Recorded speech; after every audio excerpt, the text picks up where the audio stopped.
네, 집사님들 안녕하세요. 우리가 드디어 성경 통독 창세기 출애굽기 지나서 이제 드디어 레위기에 입성했습니다. 우리가 대부분을 레위기를 읽기 힘들어 하시죠? 네, 맞습니다. 사실은 출애굽기 19장부터 읽기 힘들어 하시는데요. 왜 그러냐면 그게 바로 법전이기 때문입니다. 그렇다면 우리가 흔히 말하는 법들이 읽어내기 어려우냐?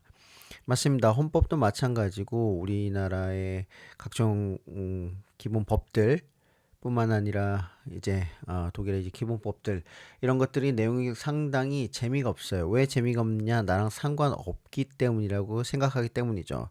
그러나 성경의 법은 약간 느낌이 좀 다릅니다. 어떻게 다르냐면 그냥 일상생활에서 우리랑 거리가 멀다라고 하는 것이 아니라 그 내용이 법 규정들이 오늘날 우리와 전혀 상관없다고 생각하기 때문이죠.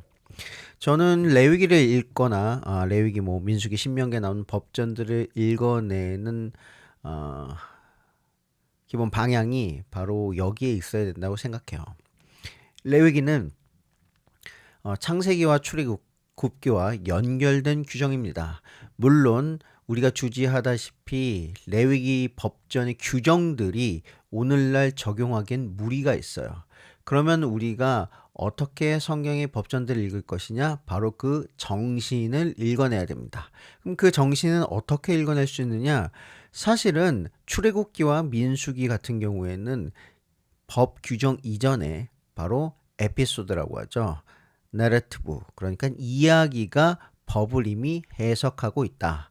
따라서 출애굽기에서 제가 이미 제시한 바 있듯이 법전을 이야기 전, 법 규정들을, 강령들을 이야기하기 전에 하나님께서는 자신이 어떻게 너희들을 구원했는지의 이야기를 먼저 하십니다. 출애굽기의 규정들이 그렇고요. 출애굽기의 성막 규정들 또한 이 성막을 만드는, 그러니까 성막도 이제 두 가지 의미로 쓰이고 있죠. 성전, 성막이라는 거룩한 장막이란 뜻도 있고 만남의 장막이란 회막이란 뜻이 있는데 그것이 왜 이렇게 불려야 하는지에 대해서 설명을 하고 있습니다. 그 부분이 전 중요하다고 생각해요. 그렇다면 오늘 우리에게 주어진 레위기는 어떻게 읽어야 되느냐? 물론 여러 가지 방향들이 많이 있죠. 학자들마다 다양한 의견들이 있고 그러나 지금 우리가 초급반도 되지 않은 기초반의 성경 통독 시간에는 어떻게 읽어내느냐? 전 두 가지를 제시합니다. 첫 번째, 창세기와 출애굽기와 어떻게 연결되느냐? 바로 성막에서 이루어지고 있는 제2의 기본 규정들이라고 이야기하시면 됩니다. 그렇다면 아까 말씀드린 대로 우리가 제사장도 아니고 제사를 지낼 것도 아닌데 왜 이것을 알아야 하느냐? 이것이 이루어지고 있는 그때의 형태, 이 제사가 왜 이루어지고 있으며 하나님과 우리 사이의 관계를 규정할 때 어떤 의미가 있느냐라고 읽어낼 때 필요하다. 예를 들어서 지금 성막에서 제사장들이 제사를 주도하게 됩니다. 출애굽기의 그 성막 사용 설명서, 성막 건설 사용 설명서 앞부분에 나와 있었고 그 다음에 그대로 제사장들이 그것을 이행하는 장면들이 나오는데 이거는 이론이고 그 다음에 성막을 만들기 위한 설명서인데 이걸 바로 실생활에 완벽히 구현하는 것이 바로 레위기다. 그럼 제사 가운데서 무엇이 일어납니까?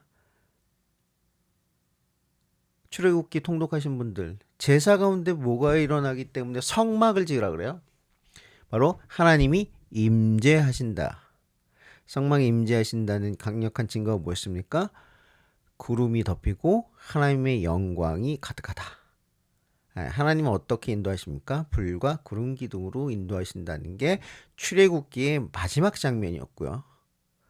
그것이 실제로 제단 위에서 제사장에 의해서 하나님께서 모세뿐만 아니라 모든 백성에게 눈앞에 나타나는 사건이 레위기 8장에 나타난 그 첫 번째 제2의 사건에서 제단이 불살르는 장면들 뭐 이런 것들이 연결되고 있다.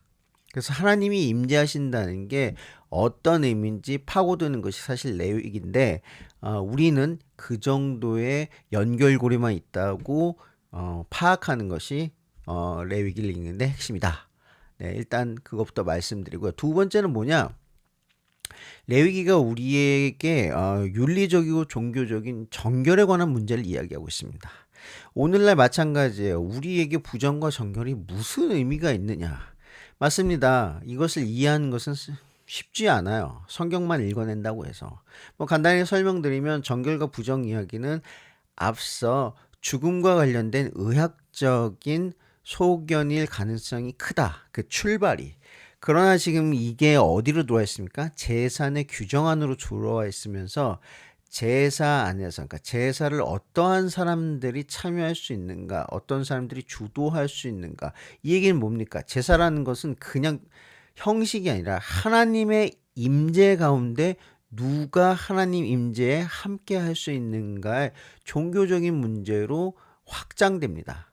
이게 나중에 예수님의 시대에는 어떤 문제로 확장됩니까? 바로 윤리적인 문제까지 확장된다. 그래서 예수님께서 레위기 규정을 첫 번째로 인용한 게 뭐였습니까? 바로 이웃사랑에 관련된 규정. 이것이 바로 정결과 부정을 우리가 이해하는 방향성이다. 그러니까 방향성 가운데 제일 첫 번째로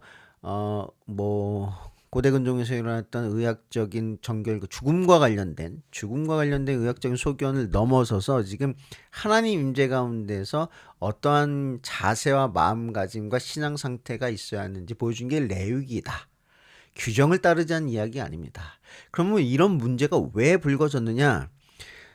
창세기에 이런 말이 나오죠. 완전한 자란. 하나님 앞에서 완전한 자란 이야기들이 나옵니다. 노아가 있었고요. 또 누가 있었습니까? 아브라함이 내 앞에 완전하라고 명령받았죠. 그렇다면 그 완전하다가 무엇일까에 대한 고민이 바로 레위기라는 거. 사실은 창세기에는 하나님 완전하다라는 하나님 앞에서 완전하다는 개념이 어떠한 말로 쓰여져 있냐면 실제로 기억나신지는 모르겠지만 창세기 17장에 보면은 내가 전능한 하나님이니까 아브라함아 너는 내 앞에서 행하여 완전하라는 뜻이 있어요. 근데 이걸 원문을 깊게도 아니죠. 그냥 원문 자체를 살펴보면은 어떻게 쓰여져 있냐? 사람이 하나님 앞에서 동행한다. 사람은 하나님 그러니까 동행하다는 사실 옆에서 동행해야 되는데 내 앞에서 동행하다. 이 얘기를 저의 말로 풀어보면은 사람의 어떤 그 삶 자체가 하나님이 앞에 계신다고 생각하면서 계속 살아나가야 된다는 것이 그것이 바로 하나님이 원하시는 완전하다, 온전하다의 뜻이다. 히브리어 자체로는 그렇게 이해할 수 있을 겁니다. 그렇지만 우리가 늘 인간은 구체적으로 그럼 뭘 해야 됩니까? 라고 질문하죠. 그 바로 대답이 레위기다. 요약하자면 창세기와 출애굽기에 나와 있는 하나님의 임재를 어떻게 가능하게 인간의 삶 속에서 규정할 것인가의 문제, 두 번째, 윤리적이고 종교적인 문제에 대해서 어떠한 대답을 해줄 수 있는가? 다시 말해 형식적으로 어떻게 대답할 수 있을까의 이 두 가지 핵심이 바로 레위기다. 좀 어렵죠? 처음 읽으시고 또 처음 이러한 방향성을 추천받았기 때문에 어려운 건데 우리가 기초반에서 초급반으로 넘어가면 더 이해하기 쉬울 겁니다. 그럼 화면을 보시면은 레위기가 1장부터 27장까지 어떻게 구성되어 있는가 아주 큰 틀에서 읽으시면 됩니다. 거기에 속죄제, 무슨 화목제, 무슨 제사가 어떻게 이루어지는지는 그냥 눈앞에 읽혀지는 그대로 가볍게 읽으시면 됩니다. 1장부터 7장은 제2에 대해서 제2는 뭐야? 제사 규정이죠. 형식을 갖춘 하나님의 임재 앞에 어떤 형식을 갖춰야 되는가에 대한 문제에 대해서 1장부터 5장까지는 우리 같은 일반인들에게 말하는 내용입니다. 6장부터 7장은 그 제사들을 어떻게 운영할 것인지 구체적으로 제사장들한테 이야기를 하는 거고요. 그 규정에 따라 드디어 아까 말씀드린 대로 8장부터 10장에는 뭐가 나왔냐면 제의가 실제로 시작되는 장면이 나타납니다. 네, 그 다음 11장부터 15장은 아까 이전에 또 말씀드린 대로 무엇이 정결하고 무엇이 부정한가. 거기 보면 여러 가지 규정들이 나와 있는데 그 규정은 지금 우리가 지켜지지 않고 있습니다. 기독교 내부에서는. 그렇기 때문에 여기 나오는 규정을 한두 개씩 뽑아다가 다른 사람을 정죄하거나 판단하는 데 사용하는 것은 절대로 추천하지 않습니다. 그거는 정말 성경을 보는 교만한 태도고요. 우리는 그냥 무엇이 정결한가 부정한가, 나중에 정결과 부정이 어떠한 의미를 가지고 성경에서 읽어야 되는지는 나중에 이야기 될 겁니다. 16장 그 유명한 욤 키푸르입니다. 대속죄일이라고 하죠. 예. 이때 하나님 앞에서 무엇을 해야 되는지 그 정신, 그 의미를 파악하시는 게 훨씬 더 중요합니다. 사실 레위기에서 가장 큰 법의 단위라고 하면 17장부터 26장까지의 성결법전이에요.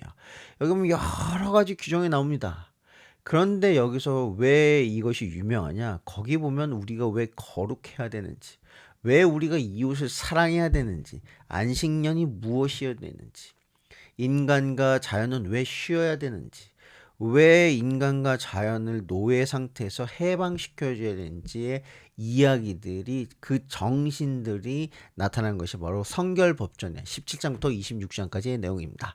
27장은 그 부수적인 내용인데 뭐 유명한 이야기는 그 11조에 대한 이야기들이 나오죠. 왜 우리가 하나님께 무언가를 드려야 되는가에 대해서 나오는 것이 1장부터 27장입니다. 여러분 레위기 읽기 싫으신 거 이해합니다. 저도 싫어요. 그러나 그 법전 안에 있는 내용들, 정신들, 그 구조들, 이런 것이 언젠가부터 눈에 들어오기 시작하면은 아하, 성경의 정신이 무엇인지를 알 수가 있습니다. 우리가 형식을 따라가는 것이 레위기를 읽는 방향이 아니라 그 정신과 내용을 읽어내야 한다는 것을 다시 한번 명심하시고, 우리가 힘들지만 27장까지 의연한 자세로 성령님께서 주신 그 마음으로 읽어내기를 소망합니다. 오늘은 여기까지입니다. 감사합니다.